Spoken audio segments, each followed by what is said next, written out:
Voilà, la liberté. Et puis si on la perdait tout à coup par le péché, alors vous dites ah mais j'ai péché, zut, bon je sais pas, j'ai pas tellement envie d'aller me confesser, et puis ouais je sais pas trop, et puis j'hésite, et puis j'ai honte, et puis je sais pas ce que le prêtre il va dire, moi je préfère aller vers un prêtre que je connais pas du tout, il va me juger, il va me condamner, alors ben en fait alors vous êtes comme ça, et vous dites ah non je vais quand même aller. Alors vous arrivez, tac, c'est déjà une bonne démarche comme ça. Hein. Puis vous dites, bon, ben voilà, voilà. Ah, mais il y a quand même l'église. Ah, ben c'est super ça. Voilà, puis un arbre. Ah, ben je peux quand même reprendre vie alors. Puis vous dites, tiens, il y a des confessionnaux. Puis bon, c'est le confinement, alors vous dites peut-être qu'on peut faire un petit peu des efforts. Alors vous arrivez, vous voyez justement que, ah, il y a un prêtre qui est par là. Ouais, ben je vais pouvoir y aller. Mais j'ai un petit peu peur, je vais me faire engueuler. Et puis, ben voilà. Puis vous dites, ah, mais c'est super, là. Il y a la présence. Il y a la présence réelle. Il y a le Seigneur Jésus qui est mort sur la croix. Vous arrivez, puis vous dites, oh, il y a un confessionnal ici. Ah, et puis en plus, c'est les normes de la sécurité. Ah, mais c'est bien ça, les normes de la sécurité. Hein? Voilà. Puis vous dites, ah, ben tiens, il y a même Jésus, la miséricorde. Hein? Puis vous dites, voilà. Alors c'est bien, vous avez pris la résolution d'être venu vous confesser. Ben, comment ça se passe, la confession? Hein? Ben, vous faites au nom du Père, du Fils et du Saint-Esprit. Amen. Bénissez-moi mon Père parce que j'ai péché. Je ne me suis pas confessé depuis une semaine, 2 semaines, 3 semaines, un mois, 10 mois, 20 mois, 30 mois, 50 ans, 40 ans, 20 ans, 10 ans, une année, 2 ans. Puis le prêtre dit « Bienvenue, soyez les bienvenus, ça fait plaisir. » Ah, là vous dites « Ah, c'est déjà pas mal, on est accueilli par le Seigneur. » Puis après, ben, si vous avez l'habitude de faire un petit examen de conscience, c'est les jésuites qui proposent de faire un petit examen de conscience tous les soirs. Vous remerciez Dieu de tout le bien que vous avez fait, puis vous demandez pardon. Pour les choses que vous avez moins bien fait, vous avez l'habitude un petit peu d'affiner votre conscience. Et puis, ben, vous dites, comment est-ce qu'on fait pour faire une bonne confession? Ben, vous vous dites, bon, ben ça, je ne vais pas dire. Et ben, c'est justement ça qu'il faut dire. Non, mais j'ai trop honte. Ben, justement, le fait de le dire, ça sera déjà la première chose que vous pouvez, un peu comme le crapaud, quand ça sort. Ouais, mais je vais pas... non, mais je vais quand même pas raconter ça. Si, c'est justement ça qu'il faut dire.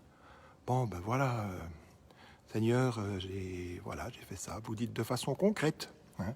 Faut pas faire trop long lors de la confession. C'est pas l'accompagnement spirituel. Alors vous dites, ben voilà, j'ai fait ça, ça, ça et ça. Je l'ai fait tant de fois. Ça m'est arrivé, voilà, comme ça. Et puis après, vous pouvez dire au prêtre, vous pouvez m'aider, s'il vous plaît, à me confesser aussi. Puis le prêtre, il sera tout content.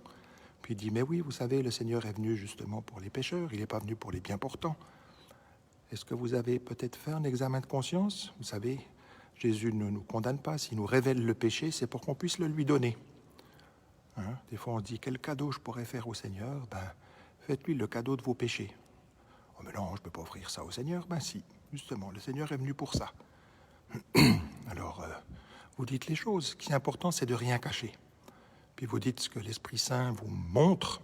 Ce qui peut aider, c'est de faire un examen de conscience avant la confession. Vous pouvez prendre les 10 commandements.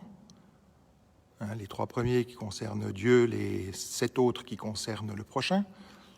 Vous pouvez prendre aussi le triptyque, c'est-à-dire vis-à-vis de Dieu, vis-à-vis des autres, et vis-à-vis de moi-même. Puis l'examen de conscience, ben, c'est demander à Dieu, vous voyez, il y a le vitrail derrière, il y a la lumière, puis il y a des traces qui ne laissent pas passer la lumière. Ben, c'est ça qu'il faut essayer de dire au Seigneur. Hein? Et puis, voilà, une fois que vous avez bien tout dit, le prêtre vous donne les encouragements de la part du Seigneur. De toute façon, en encouragement, c'est toujours mieux prier. Et puis après, ben, il vous invite à faire une petite pénitence. Donc c'est le propos, avec la grâce du Seigneur, de réparer aussi le mal qui a été fait, en sachant que c'est Jésus qui répare tout. Et puis, il vous donne cette pénitence. Après, il vous dit, vous pouvez faire l'acte de contrition. Donc l'acte de contrition, c'est « Mon Dieu, j'ai un très grand regret de vous avoir offensé, parce que vous êtes infiniment bon, infiniment aimable et que le péché vous déplaît. Je prends la ferme résolution, avec le secours de vos saintes grâces, de ne plus pécher, de me corriger, d'en éviter les occasions, de m'en confesser et de faire pénitence. » Puis le prêtre dit que Dieu notre Père vous montre sa miséricorde. Par la mort et la résurrection de son Fils, il a envoyé l'Esprit Saint pour la rémission des péchés. Par le ministère de l'Église, qu'il vous donne le pardon et la paix. Et moi, au nom du Père, du Fils et du Saint-Esprit, je vous pardonne tous vos péchés.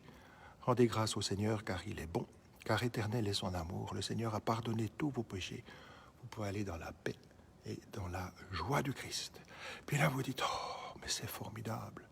Hein? La confession, c'est l'inverse du McDo. Le McDo, vous avez vraiment envie d'y aller. Puis quand vous y avez été, vous dites, ouh, c'était peut-être un peu lourd. Puis la confession, on n'a pas envie d'y aller. Et puis quand vous y êtes allé, vous dites, ah, mais c'était quand même vachement bien. C'est plus léger. Voilà. Alors la confession, c'est toujours possible, même en temps de confinement. Le Christ roi, c'est mardi, mercredi, jeudi, vendredi, dès 17h, samedi, dès 16h. Il y a soit un prêtre ou deux prêtres qui vous attendent. Il y a les distances de sécurité. Et puis, on va voir le bon médecin, le bon pasteur. Et une bonne confession, ça donne la paix, ça donne la tranquillité. Vous savez quand même que pour la confession, le prêtre est tenu au secret absolu. Hein? Il ne va jamais vous en reparler, il ne va jamais en parler à la police, il ne va jamais en parler à votre conjoint, il ne va jamais en parler en famille, ni aux instituteurs, ni aux institutrices, ni à un autre prêtre. Il existe le secret médical, mais le secret médical se partage. Le secret de la confession, non. C'est absolu. C'est rien. Rien ne sort. Et puis, de toute façon, les prêtres, on oublie. Moi, j'oublie déjà un peu les prénoms, malheureusement. Alors, si je dois me souvenir encore des péchés. Puis, quand on vous regarde la prochaine fois, vous dites, oh, mais on va être reconnu. Ben non. On a deux cerveaux, les prêtres. Il y a une chose qu'on peut s'en souvenir, et puis d'autres qu'on oublie. Le péché a été oublié. Dieu, c'est pas quelqu'un qui a un disque dur et puis qui enregistre nos péchés, puis qui nous les ressort la prochaine fois. Le disque dur est effacé et on reprend avec grande confiance en sachant qu'on est faible, mais ça fait rien. Donc venez à la confession. Hein, le curé d'Ars, il a passé des heures et des heures et des heures au confessionnal. Alors venez à la confession, vous serez toujours bien accueillis. Et puis sachez que notre esprit, il est un petit peu comme ça. C'est un peu le diable, il fait tout pour qu'on tombe. Et puis une fois qu'avant, il fait « Mais écoute, c'est pas vrai, c'est rien du tout. Mais écoute, arrête et tout. » Puis après, une fois qu'on est tombé, il fait « Ha ha ha, t'es foutu, tu peux plus te relever. » Eh bien, c'est le contraire. Avant, c'est grave. Et après, en fait, non. Non. Hein, il y a toujours un prêtre qui sera à disposition, qui est là pour... tout dire au Seigneur.